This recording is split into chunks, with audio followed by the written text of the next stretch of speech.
Welcome to True Crime Boss. I'm Jarrett Ferrantino. We are talking about body snatchers, grave robbers, individuals engaged in the illicit and illegal sale of human remains and body parts. This is the kind of case, ladies and gentlemen, even after being a prosecutor for 2 decades, still shocks you. I'm talking about the 7 individuals that have been indicted recently on a nationwide conspiracy selling human remains to one another that have been stolen from the ivory towers of Harvard Medical School to a home in Kentucky belonging to a felon. We're going to talk about this conspiracy. We're going to break it down. We're going to talk about the nature of the crime and figure out who in the blue hell is buying body parts out there. You know, the Middle District United States Attorney Karam, said, some crimes defy understanding. But the reality is, folks, greed trumps everything. And if there's a market where people can make money, you're going to have crime. They talk about America's or the world's oldest profession is prostitution. I got to tell you, body snatching gives it a run for its money. Going all the way back to the 16th, 17th, and 18th centuries, body snatching has been going on across the world. In the United Kingdom, the original body snatchers were stealing bodies and donating them to medical schools or selling them to medical schools for the advancement in scientific study. Now, in 2023, we have folks stealing body parts from medical schools and selling them back out to the people. What is the nature of this crime? What is the punishment for this crime? Those are the kind of things you don't get a chance to address fully when it's reported in the news. The individual we have pictured there is Jeremy Pauley. I'm going to tell you, folks, if you're going to be in the business of selling stolen body parts, it's a great idea to get half of your face tattooed and then have piercings on the top of your head and those stretch earrings. Dear God, that's the guy. If you want to know what the guy looks like that would be selling you body parts out of the trunk of his car, go to the YouTube page, look at today's video. You'll see Jeremy Pauley, okay? This is a face maybe only a mother could love. He was involved in the sale and distribution of body parts to the tune of $100,000. Pauley was from Pennsylvania. Of course, all roads lead back here to Pennsylvania, ironically.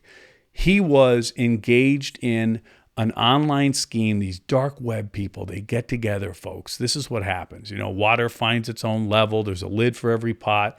The Jeremy Pauleys of the world find people that can feed his desire. His desire and his greed was to get his hands on body parts and resell them.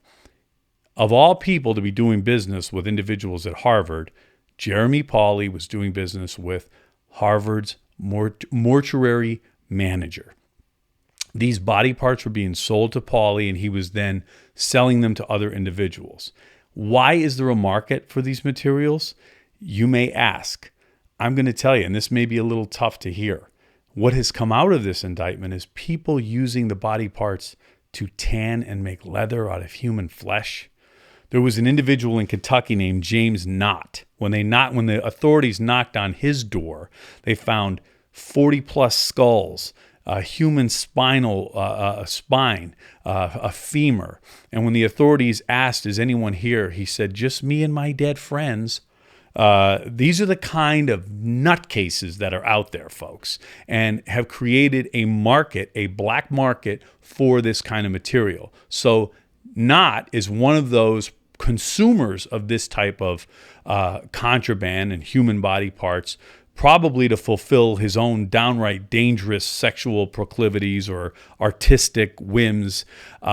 These are the kind of people Pauley would sell to, but he was a conduit to Harvard and also a married couple at the University of Arkansas who, folks, there are allegations in these complaints, and Pauley pled guilty already. So he has accepted responsibility and had also participated in the prosecution and investigation of those involved in this conspiracy. So he led authorities to the University of Arkansas.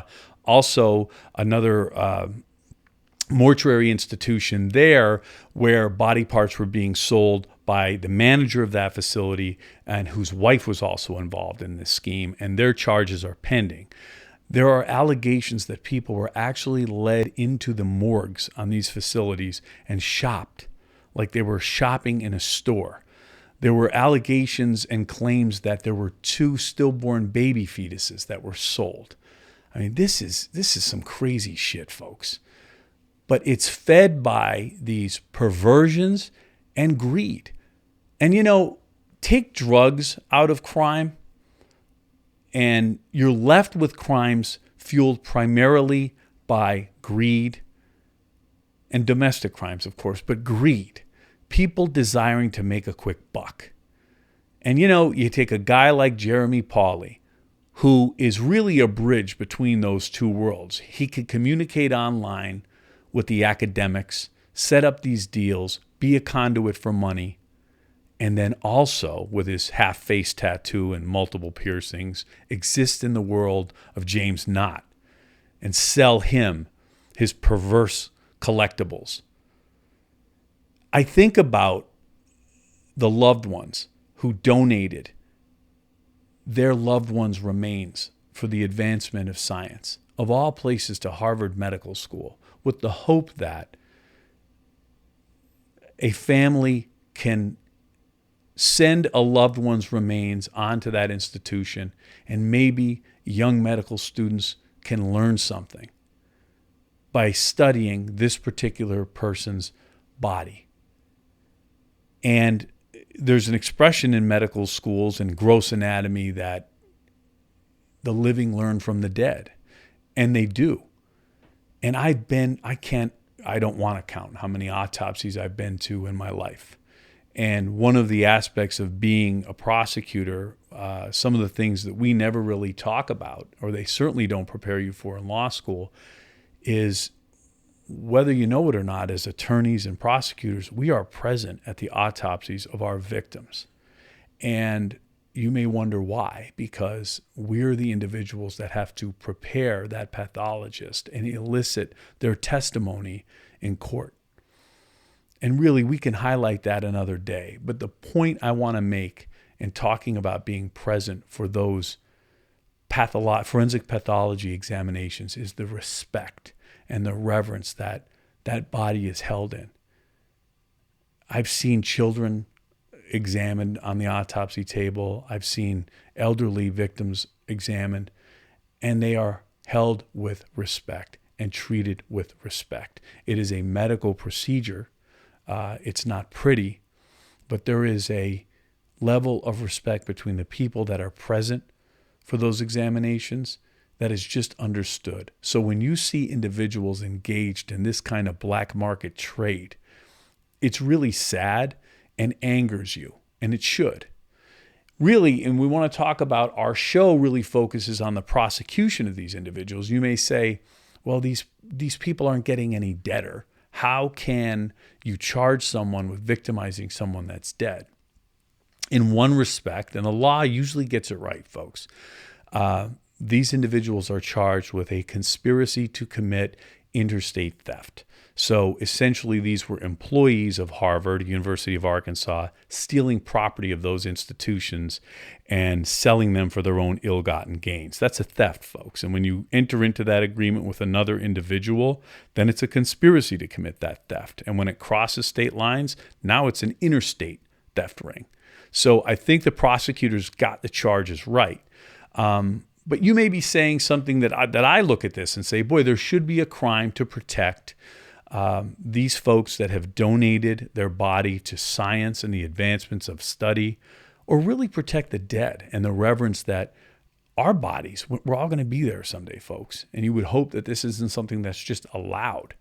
And some states, most states have an abuse of corpse statute, which I've prosecuted people for. And you may hear that in the context of a homicide. I've had homicides where someone is murdered and their body is burned, or their body is chopped up and put into garbage bags. We always throw that abuse of corpse charge on there so we can get that evidence into the murder prosecution.